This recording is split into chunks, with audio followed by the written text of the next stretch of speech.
Puji Tuhan, hari ini mari kita kembali membaca Alkitab kita dalam 1 Tesalonika pasal yang keempat, ayat yang pertama sampai dengan ayat yang ke-8. Hari ini saya memberikan tema tentang hidup di dalam kekudusan.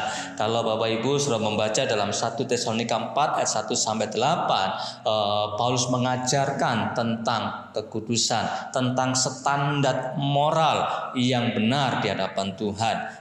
Coba kita baca ayat yang kedua dan ayat yang ketiga. 1 Tesalonika pasal 4 ayat 2 dan ayat 3. Kamu tahu juga petunjuk-petunjuk mana yang telah kami berikan kepadamu atas nama Tuhan Yesus. Karena inilah kehendak Allah pengudusanmu, yaitu supaya kamu menjauhi percabulan. Saudaraku perhatikan, inilah kehendak Allah pengudusanmu, yaitu supaya kamu menjauhi percabulan. Saudaraku dikasih Tuhan, di tengah-tengah dunia yang saat ini dapat dikatakan dengan standar moral yang kadang-kadang menganggap percabulan itu adalah hal yang wajar, bahkan perzinahan itu hal yang wajar. Bahkan dunia seringkali juga berkata kalau orang belum menikah dan mereka berpacaran dan hidup serumah itu hal yang biasa. Tetapi Paulus ingin mengingatkan buat saudara dan saya hari-hari ini bahwa standar moral kekudusan Tuhan adalah menjauhkan diri dari percabulan atau berkaitan dengan hal-hal seksual ini. Nah, saudaraku dikasih Tuhan,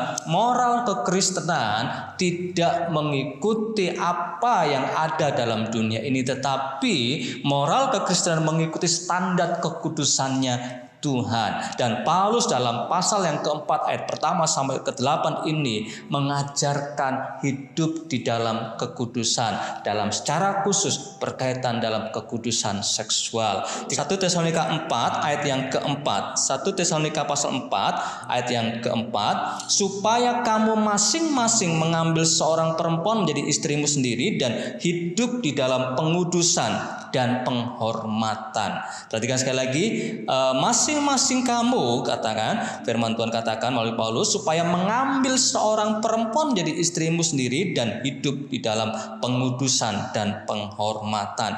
Allah ingin supaya setiap kita tahu bagaimana menguasai diri sendiri, dan berkaitan dengan hal ini Paulus katakan agar setiap kita secara khusus dikatakan untuk menikah, dan para pria menikah dengan satu istri, dengan seorang perempuan. Nah, dalam hal ini kita mulai belajar melihat bahwa hubungan seks adalah diizinkan Tuhan ketika dilakukan oleh suami istri yang sah, tidak bebas, tidak semaunya sendiri. Oleh karena itu Allah mau kita mampu menguasai diri dalam hal ini. Dalam terjemahan sederhana pasal yang keempat ayat yang keempat dikatakan Allah juga mau supaya setiap kita tahu bagaimana caranya menguasai diri sendiri, khususnya menguasai keinginan hawa nafsu, supaya kita terus hidup suci dan hidup dengan cara yang terhormat di hadapan semua orang. Firman Tuhan menegaskan, dan secara khusus dikatakan ayat yang pasal yang keempat ayat yang keenam, supaya dalam hal-hal ini orang jangan memperlakukan saudara dengan tidak baik atau memperdayakannya, karena Tuhan adalah pembalas dari semuanya ini, supaya seperti yang telah kami katakan dan tegaskan dahulu kepadamu.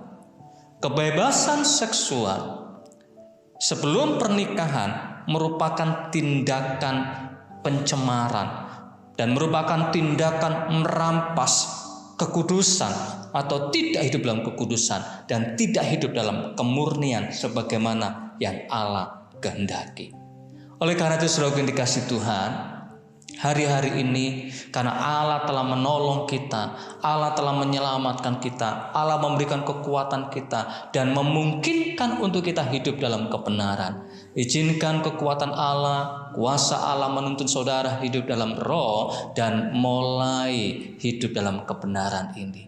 Hidup di dalam kekudusannya, tidak membiarkan kita jatuh di dalam dosa atau tinggal di dalam dosa. Tantangan rintangan di depan kita, tapi biarlah kekudusan Allah terus menguasai hidup kita. Saudaraku, Paulus mengingatkan secara khusus dengan tegas di ayat yang ke-8. Ayat yang ke-8, 1 Tesalonika 4 ayat 8. Karena itu siapa yang menolak ini bukanlah menolak manusia, melainkan menolak Allah yang telah memberikan juga Roh-Nya yang kudus kepada kamu. Peringatan yang sangat tegas yang Paulus berikan. Saudara dan saya dalam kebenarannya, hidup dalam kekudusannya. Dan ketika kita menolak hal ini, kita tidak menolak manusia, tapi menolak kehendak Allah. Oleh karena itu, saudaraku, mari renungkan bersama-sama dan biarlah saudara dan saya tetap hidup kembali di dalam kekuatan Allah, di dalam kekudusan. Jaga kekudusanmu, jaga kuasai hidupmu di dalam Tuhan. Tuhan Yesus memberkati saudara semuanya. Shalom.